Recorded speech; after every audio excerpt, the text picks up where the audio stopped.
katanya tanggal sekian akan kiamat, kok ternyata nggak kiamat. Belain sampai tanya ya. Terus jawabannya? Terus jawabannya, Anda itu kurang bersyukur. Bagaimana dokter kejiwaan itu melawan dengan pengaruh-pengaruh mistis di luar, yang ini mungkin karena gangguan setan, sehingga ya kalau nggak setan siapa lagi gitu yang bisa bisik-bisikkan kayak gitu. Buanglah masalah pada pakarnya bersama psikiater. Buat apa susah? Bahtera Yuda 96.4 FM. Satu kali Dokter Raimi, saya itu melihat ini kayaknya bagian Anda banget deh. Tapi waktu itu saya belum menerima satu jawaban karena waktu itu masih investigasi gitu ya di sebuah televisi. Saya itu melihat kok bisa ya kayak gitu ya. Di satu sisi orang tuh pengen anak, ini udah dikasih anak cewek waktu itu lucu. Saya telusuri beritanya, nggak tahu sih ini nggak ada kalau di web. Waktu itu saya nonton TV gitu. Dijadikan kayak tumbal gitu dok anaknya ini. Disakiti tiap hari pelan. Dan tujuannya memang mati gitu. Jadi setelah ditelusuri ternyata itu kan yang berperan utama kan ayahnya gitu ya. Ayah ini loh menyakiti putrinya sendiri. Katanya demi nggak tahu apa ya, pesugihan atau karena ya supaya keutuhan kebahagiaan keluarga gitu ya. Nah ini kan ini kok aneh ya, kebahagiaan keluarga itu kan dapat anak gitu ya. Ini malah anak kok disakiti terus mau dibunuh gitu arahnya. Dan itu jadi kayak terjadi persekongkolan gitu waktu terjadi kekerasan tuh ada mbah-mbahnya juga gitu loh. Ini kok aneh bis. Aduh ini saya nggak masuk. Ini apa sih, come on gitu loh ya kan. Ternyata itu nggak ayahnya, nggak mbahnya juga ikut berperan serta gitu. Nah ini apa sih, katanya sih dapat bisikan gitu memang untuk membunuh itu sebagai tumbal untuk kebahagiaan. Tapi itu kan anakmu, itu kan cucumu. Saya pikir kayak gitu loh. Ini apa sih dok ini? Ya, jadi itu merupakan sebuah waham ya. Saya juga pernah melihat tuh di sebuah acara di Netflix, yaitu judulnya House of Secrets. Sebenarnya yang info ini salah satu follower saya sih. Mereka ada yang bertanya, dok tolong dong bahas tentang ini House of Secret. Jadi yang India itu ya? Di India, jadi di New Delhi di India itu ada sebuah peristiwa pembunuhan 11 orang yang bunuh diri massal dengan pola seperti pohon beringin. Gantung diri seperti pola pohon beringin, dan ke-11-nya ini sebenarnya sama-sama sekeluarga. Massal itu ya, 11 itu. Karena salah satu anggota keluarganya yang bernama Lalit itu mendengar suatu bisikan ya, halusinasi dari almarhum ayahnya. Jadi kan ayahnya udah meninggal, lalu dia awalnya mungkin mendengar suara bahwa ayah bilang seperti ini. Lalu karena sekeluarga itu rindu sama ayahnya, jadi diturutin kan awal-awal. Oh disuruh ini, disuruh itu, lama-lama halusinasinya semakin aneh, yaitu terakhir disuruh bunuh diri. Dan akhirnya 11 orang bunuh diri bersamaan. Nah ini loh, gak langsung ya, tapi ujung-ujungnya itu mati gitu loh. Benar. Mungkin awalnya masih tipis-tipis lah gitu ya, Benar. sehingga dipercaya gitu. Ini anak dijadikan tumbal untuk sebuah kekayaan, kebahagiaan keluarga. Awalnya itu cuman mungkin dipukul. Lama-lama ini terakhir ketika itu untung ya, anak kecil ini bisa speak up gitu loh. Paling gak bisa teriak gitu dan ngomong ngadu ke tetangga lah gitu loh. Padahal anak ini ngaku sedang dicuci otaknya juga untuk melakukan hal itu. Jadi kayak rela hati gitu untuk menerima sebagai pesakitan demi untuk keutuhan keluarga. Ini gimana sih dok? Maksudnya yang saya nggak bisa masuk di nalar saya itu kok bisa menular ya ini gimana? Benar. Jadi kita bahas dulu tentang ini nggak COVID aja nular, ternyata sakit jiwa itu nular gitu loh. Benar, bukan sakitnya Kluster ya, keluarga ini. tapi keyakinannya yang menular itu, keyakinan ya. Jadi kita itu ketika berada di sebuah situasi activating event ya, activating event, sebuah situasi yang mengaktifasi, maka kita akan muncul sebuah belief, B-nya itu belief. Ya, belief. Suatu kepercayaan. Hal yang dipercaya. Ya. Gitu ya. Dan dari kepercayaan ini yang akan menimbulkan sebuah consequences bahasa Inggrisnya. Jadi dari sebuah konsekuensinya mati. Ya, makanya jadi dari suatu aktivitas situasi, biasanya kita itu akan memiliki respon pemikiran dan juga perasaan terhadap situasi tersebut. Ya, contohnya misalnya yang di kejadian yang di Lalit yang tadi House of Secret itu ayahnya meninggal ya. Dia memiliki kepercayaan bahwa ayahnya akan memberikan suatu kata-kata wahyu melalui Lalit ini, salah satu anaknya ini, Melalui lalit ini dia yang mengetahui apa yang diinginkan oleh almarhum ayahnya. Beliefnya Iya. bahwa lalit ini adalah sebuah perantara. Iya. Sehingga konsekuensinya semua omongannya lalit diturutin dan dipercaya. Nah, inilah yang disebut sebagai waham atau delusi kalau di kedokteran jiwa ya. Jadi yang dinamakan dengan waham itu adalah suatu keyakinan yang tidak sesuai dengan realita, yang mana meskipun dibuktikan ketidakbenarannya, namun tetap diyakini sebagai suatu kebenaran. Itu yang namanya waham. Nah, waham inilah yang bisa menular ternyata. Ya, waham ini yang bisa menular. Kalau halusinasi sebenarnya nggak menular. Yang lalit ini kan dia selain waham juga ada halusinasi. Dia mendengar suara. Dia mendengar suara itu langsung gitu ya. Mendengar suara dari ayahnya.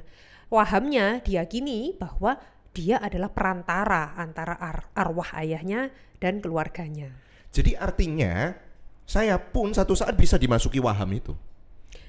Kalau misalnya Anda dekat dengan orang ya, sebenarnya kita itu kan akan sangat terpengaruh oleh orang-orang di sekitar kita.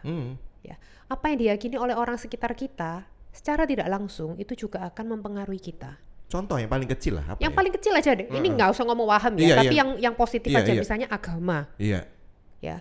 Ketika kita meyakini bahwa oh ya orang-orang di sekitar kita bilang bahwa oh ya ini adalah agama, ini seperti ini, keyakinannya seperti ini, maka kita pun juga akan mengadopsi kepercayaan itu. Kita akan mengadopsi apa yang diyakini oleh orang-orang di sekitar kita. Sebaliknya pun juga ini yang menjadi berbahaya ketika di paham-paham yang radikal. Ketika berada di paham-paham yang radikal, orang berada di sana, maka apa yang diyakini oleh orang-orang sekitarnya secara tidak langsung itu juga akan terintroyeksi, kita bilangnya. Introyeksi itu kita yakini masuk dalam diri kita sebagai nilai value yang kita yakini sebagai suatu kebenaran.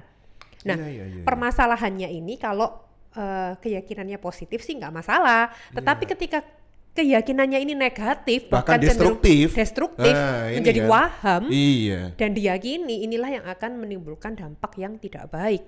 Contoh ya, misalnya ada salah satu pasien saya yang lain juga ini yang konsultasi keluarganya. Kenapa? Karena adiknya ini pacaran sama cowok dan cowoknya ini meyakini tentang hal-hal yang berbau dengan klinik, yang spiritual, yang dalam arti harus semedi, pakai kemenyan, pakai apa, kemudian katanya ini nanti ada yang mengguna-guna dia, dan akhirnya yang dari yang cowoknya ini wahamnya ini menular ke adiknya, ke pasangannya ini, dan pasangannya ini sekarang sampai berperilakunya udah aneh karena terpengaruh oleh pasangannya. Yang saya tanyakan tuh bagaimana bisa ya seseorang tuh dipengaruhi gitu. Kalau misalnya saya sehat-sehat aja, suatu saat kok saya bisa terpengaruh gitu. Saya yakin awalnya mungkin biasa sehat ya, serang mental kejiwaan ya. Benar. Tapi kok tiba-tiba bisa gitu loh, waham. Dipengaruhi. Artinya gini, kalau saya waras ya saya nggak akan nuruti omongannya dia lah gitu loh. Tapi kok bisa ya? Sebegitu meyakinkan kayak orang yang kena waham ini untuk ibaratnya transmisi keyakinannya. Ibaratnya kayak batu ya. Kalau kita tetesin air terus menerus lama-lama kan juga akan bolong batu itu. Nah, begitupun juga suatu keyakinan itu nggak mungkin kalau Anda ketemu dengan dia hanya satu kali kemudian dia langsung berubah. Pelan-pelan dimasukin, pelan-pelan. Jadi butuh waktu ya? Iya, butuh waktu. Dan pelan-pelan dimasukin, akhirnya lama-lama terbrainwash. Terciptalah suatu keyakinan yang baru. Nah, inilah yang bahaya kalau keyakinannya ini, wahamnya ini nggak sehat. Makanya ada istilahnya namanya di kedokteran jiwa namanya folie à deux. Folie à deux. Jadi du itu artinya dua, jadi dari yang satu mentransferkan wahamnya ke orang yang kedua. Ada juga folie à trois, jadi dari yang satu mentransferkan ke dua orang lain, jadi tiga. Jadi tiga yang jadi gangguan wahamnya, dari satu orang mentransfer ke tiga yang lain. Tapi kalau yang kejadian di mana di India ini kan sampai 11 orang, nggak tahu tuh namanya apa. Kesebelasan. bahasa Prancisnya 11 itu apa itu? Iya, saya pikir ini cuma film gitu ya, cari sensasi. Ternyata ini based on true story gitu loh. Di India ya. 11 orang itu gantung diri bersama-sama di sebuah pohon yang diyakini itu menyerupai kayak beringin. Karena satu bisikan itu adalah perintah dari almarhum ayahnya yang sangat dicintainya tentunya gitu ya.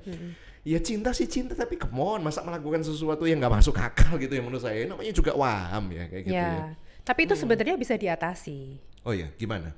Itu kan kalau kita secara kedokteran jiwa, secara teorinya orang-orang yang mendengar halusinasi dan juga waham Itu kenapa sih? itu dipengaruhi oleh suatu zat di otak namanya dopamin, dan dopaminnya ini berlebihan. Sehingga dengan pengobatan, kita berikan obat antipsikotik untuk menurunkan dopamin, biasanya ketika dopaminnya turun, maka halusinasi dan wahamnya juga akan berkurang. Selain itu juga kita perlu memberikan space ya, dalam arti antara orang-orang ini nggak boleh digabung jadi satu. Satu yang sakit ini yang harus dikeluarin nih, yang sumbernya ini, sumber wahamnya ini harus dikeluarin nih, supaya dia tidak mempengaruhi orang-orang. Jadi di karantina gitu? Ya, di karantina.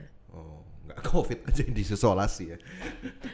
Gitu ya, itu khawatir mentransmisi keyakinan yang salah gitu ya. Padahal itu sebenarnya kan sakit, gangguan waham sekunder. Dan mungkin saya bayangkan awalnya masuk itu dengan sesuatu yang masih logik lah, tipis-tipis gitu ya. Makin lama makin aneh, makin lama makin aneh gitu ya. Benar.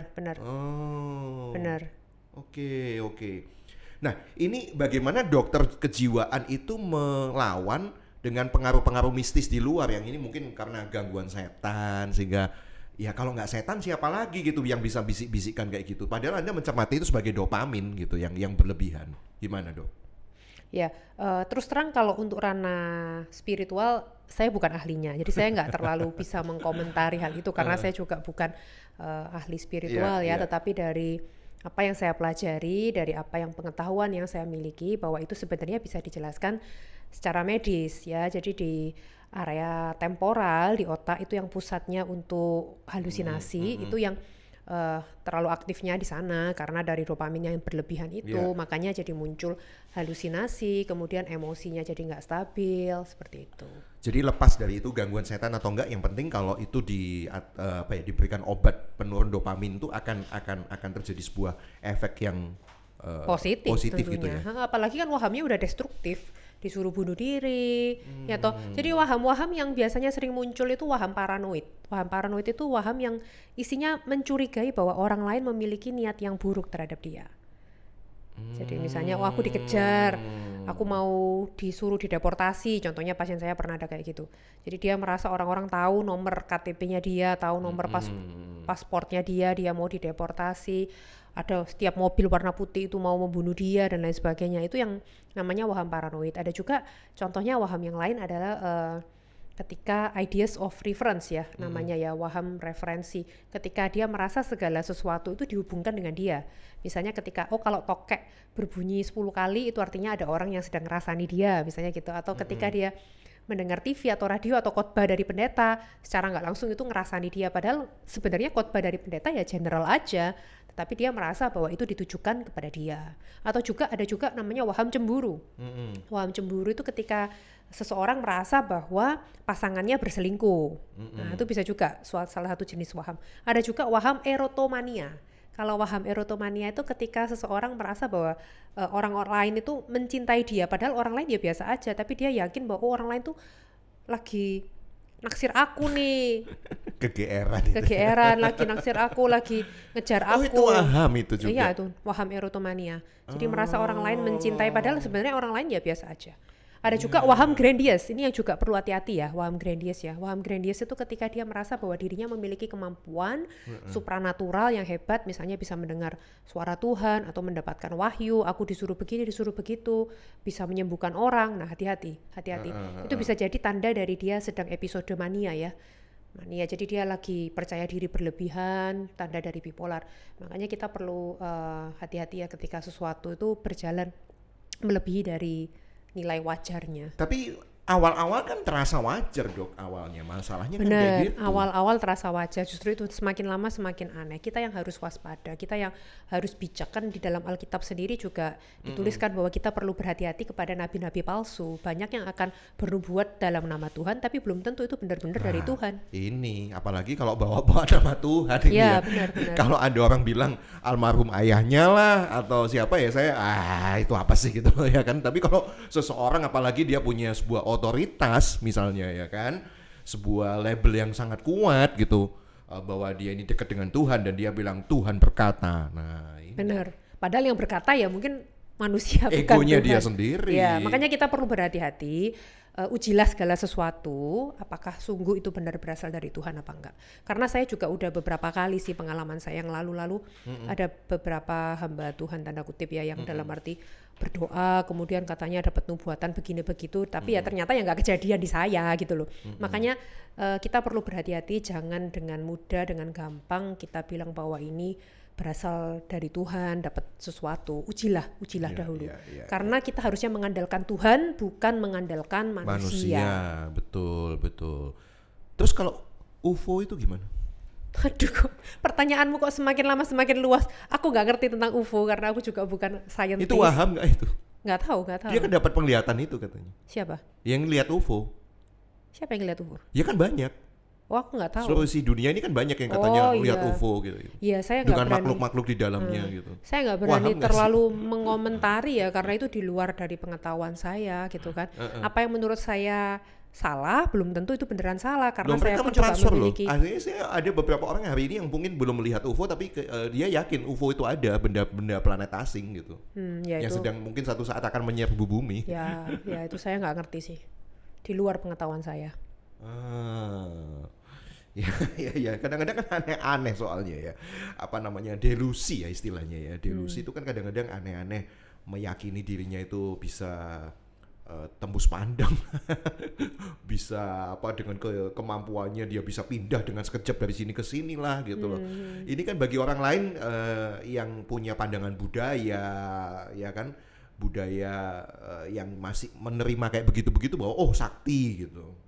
Nah ini gimana? Tapi dalam lingkup kedokteran, sakti ini bisa diterima nggak? Pengertian sakti itu, atau dia sedang kena waham aja? Sejauh ini saya belum pernah melihat orang yang benar-benar sakti sih. Sejauh ini ya, makanya saya bilang ujilah segala sesuatu. Karena saya udah beberapa kali, yaitu tadi nubuatan, tapi ternyata nubuatan palsu. Saya udah sering kali mengalaminya. Makanya saya nggak berani menghakimi, tapi saya akan menguji. Saya akan menguji. Mungkin saya rasa itu yang paling tepat yang bisa kita lakukan. Mungkin sebagai dokter ketika ada orang yang meracau seperti itu ya, mengujinya gampang aja gitu, disuntik aja dok, dikeluarin dopaminnya sedikit. Kalau ngefek udah nggak meracau lagi, ini. Bukan dikeluarin tapi dikasih obat untuk nurunkan dopamin. Kalau dikeluarin nggak bisa. Oh nggak bisa ya? Nggak bisa. Loh, sebagai ini agak menyimpang dikit. Kalau seseorang itu kan kelebihan dopaminnya kayak gitu. Kalau kekurangan? Kalau kekurangan itu biasanya akan muncul Parkinson. Jadi justru orang yang Parkinson lawannya ya. Itu lawannya. Kenapa? Karena dopamin itu memiliki 4 jalur di dalam tubuh kita. Ada jalur untuk pikiran, ada juga jalur untuk emosi, ada juga jalur untuk pergerakan, dan juga jalur untuk hormon. Nah, yang biasanya yang kena itu kalau dopaminnya terlalu rendah, biasanya kenanya di area pergerakan, dia jalannya jadi kaku, kemudian jalannya jadi seperti robot, gemetar, gejala Parkinson. Nah, itu sebabnya orang-orang yang Parkinson tuh perlu berhati-hati, karena biasanya ketika mereka dikasih obat buat naikkan dopamin, dia jadi halusinasi, jadi waham. Karena dopaminnya berlebih kan. Gitu. Akhirnya kena di pusat gitu, akhirnya kena di pusat pikiran dan di pusat emosi. Dia jadi curiga bahwa ada anak kecil ketok-ketokan gitu ya, ada anak kecil padahal nggak ada. Padahal dia Parkinson awalnya gitu. Tapi karena efek samping obat dia jadi muncul gejala waham dan halusinasinya. Ya. Makanya lah kalau pakai obat-obatan seperti itu Anda mesti konsultasi ya dengan dokter spesialis kejiwaan gitu. Jangan diatur-atur sendiri gitu. Ada yang bilang takut menjadi tergantung sama obat, itu salah juga. Kalau ya, obat antipsikotik sama sekali nggak menyebabkan ketergantungan, jadi nggak usah takut. Nah itu udah dijawab oleh Dr. Aimee Nugroho SPKJ. Jadi sebaiknya Anda silakan konsultasi kalau Anda mulai merasakan ada waham-waham yang tidak wajar gitu ya, entah itu diri Anda atau orang lain yang terdekat. Biasanya klaster-klaster yang terdekat lah itu di ruang kerjaan atau di ruang pelayanan bahkan ya kan, atau di keluarga. Nah ini banyak hal-hal yang seperti itu. Ternyata bisa gitu ya ditularkan wahamnya. Ya. Benar bisa banget. Apalagi kalau orangnya punya otoritas. Saya ingat tuh. Saya pernah ke sebuah gereja. Saya pernah ke sebuah gereja dan di sana pendetanya bilang bahwa tanggal sekian akan kiamat. Saya mendengar suara Tuhan akan kiamat. Apa reaksi Anda? waktu itu saya ya udah deh saya dengerin aja kan. Ternyata setelah tanggal itu lewat kok nggak kiamat kan. Terus saya tanya kan. Loh, kok tahu tanggal itu lewat? Berarti di notif dong di HP-nya bahwa tanggal itu Loh, kiamat. kan dia bilang tanggal itu kan. Kan Terus lama biasanya. udah kan kita lewatin. Ternyata setelah lewat Lah, nggak kok ada masih apa-apa. inget? Kok Loh, masih inget? ya inget lah, Ya masih berarti inget lah. wahamnya sempat masuk kan. Loh, makanya saya mau menguji kan. Ternyata kan nggak terjadi apapun. Kemudian ketika saya tanya ke pendeta tersebut, loh, katanya tanggal sekian akan kiamat. Kok ternyata nggak kiamat? Belain sampai tanya ya. Nah. Terus jawabannya? Terus jawabannya, Anda itu kurang bersyukur. Karena seperti apa namanya, Sodom dan Gomora yang mana berdoa kemudian tidak jadi mendapatkan hukuman dari Tuhan.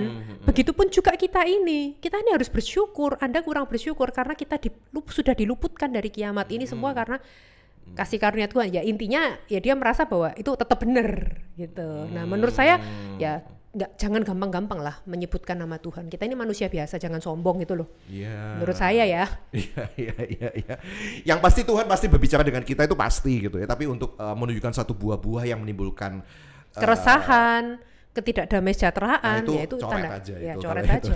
Karena harusnya kalau memang itu berasal dari Tuhan ya itu akan berbuahnya ya, ada damai kasih, sejahtera ya, ada kasih. sukacita, damai sejahtera. Tidak malah menimbulkan ketakutan gitu ya. Baik, Dr. Aimee 0851005538-nya 4 kali itu nomor teleponnya Dr. Aimee. Nolnya kebanyakan tadi. Hah? 0851 bener kan? 0851 0553 kan? Iya, tadi nolnya dibilang 2 kali. Enggak kok perasaan. Oh, saya paham ya. Kalau orang ngotot itu apa sih, paham gak sih? Kalau dia itu merasa bener. Bukan. Apa itu? Keras kepala.